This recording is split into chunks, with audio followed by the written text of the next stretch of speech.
有冇諗過測速唔一定要快相機呢？用耳仔聽都得㗎。今日我就教大家點樣用 Doppler effect 多普拉效應嚟到測度車速。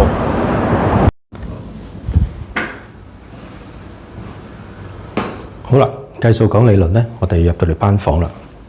首先，我哋假設呢架車呢係由左邊呢就行駛到右邊嘅。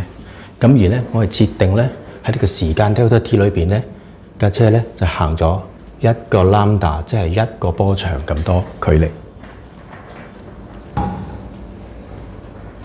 咁喺你設定裏邊呢 x 咧就係架車行嘅距離啦 ，lambda naught 咧就係咧嗰架車發出個噪音個聲音咧嗰個頻率嗰個 wavelength 個波長嘅。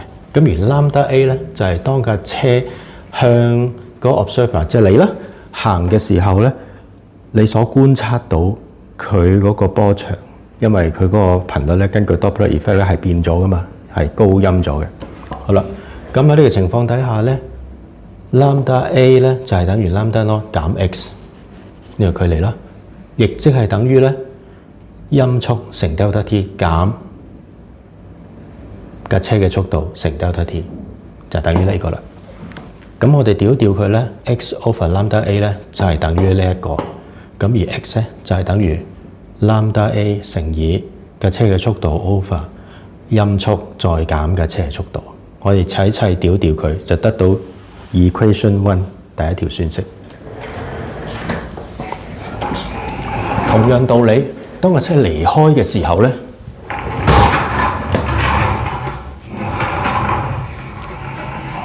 我哋會得出 lambda d， 即係當架車離開嗰陣時，我 observe 到佢嗰個頻率嗰個 wavelength 係等於 lambda naught 加 x， 亦即係等於音速乘 delta t 再加架車嘅速度乘 delta t。我哋調一調個位咧，就得到 x 等於 lambda d 乘以 v over vs 加 v， 砌靚佢就得到第二條算式 equation 2。如果大家跟唔切嘅話咧，係可以 pause 嗰個 video 慢慢自己再睇下嘅。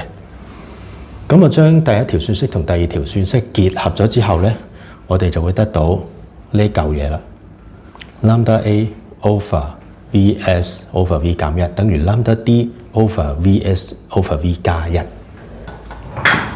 好啦，經過一連串嘅操作之後，亦都係啦，大家有興趣嘅話咧，可以 pause 個 video 咧，慢慢跟嘅。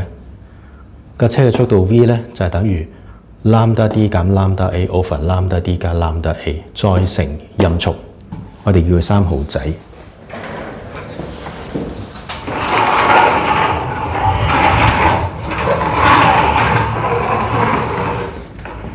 好啦，我哋現場測讀嘅時候咧，我哋係透過一啲好簡單嘅 app 啦，喺手機裏邊咧 ，Google 啊或者係Apple Play 咧都可以揾到噶啦，一啲量度聲音嘅頻率嘅手機 app 啦。我哋係讀到頻率噶嘛，但係 lambda 我哋就要計啦。咁如果我哋唔想計個 lambda 出嚟咧，我哋可以代入呢一條算式嘅 lambda 等於音速除以頻率。咁 lambda d 咧離開嗰陣時嗰個 wavelength 咧就係等於音速除以我哋度到離開嗰陣時嗰個頻率啦。而 lambda a 咧就等於音速除以佢嚟緊嗰陣時我度到嗰個頻率嘅。我哋調執啲位咧，就會得到3號仔就會變成 v 等於 vs over frequency d 再減 vs over fa over vs over fd 加 vs over fa 再乘翻音速，我哋可以將個音速擠埋落去咧，就變咗呢一嚿嘢啦。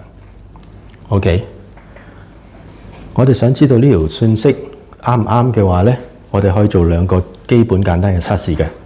第一，我哋設定咧 fa 等於 fd， 即係話咧喺架車唔喐嘅時候咧，我哋應該預期咧佢啲聲係冇變到嘅。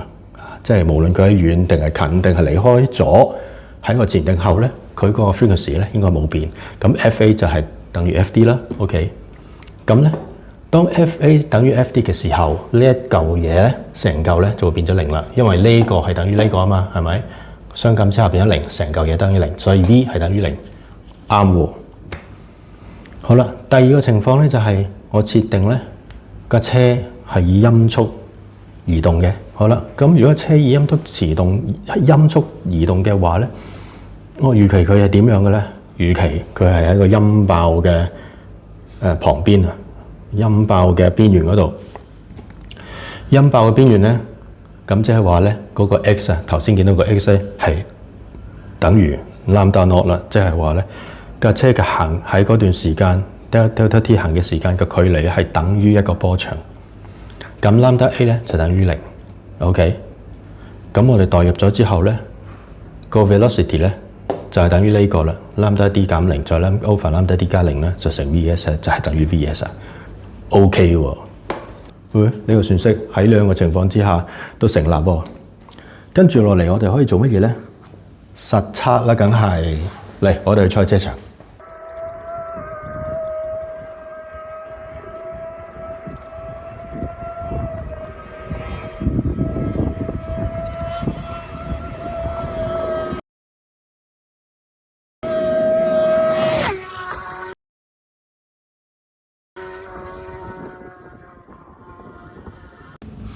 好，我哋馬上就將條算式代入 Excel 度計佢先。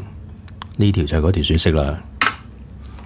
然之後我哋 plug in 一堆數字，音速係每秒鐘330 meter。剛才度到嘅電單車向我哋飛馳嘅時候，個頻率係645 Hz。佢離開嘅時候度到頻率係369 Hz。呵呵，馬上我就計到當其時嘅電單車嘅速度係每小時323公里啦，耶！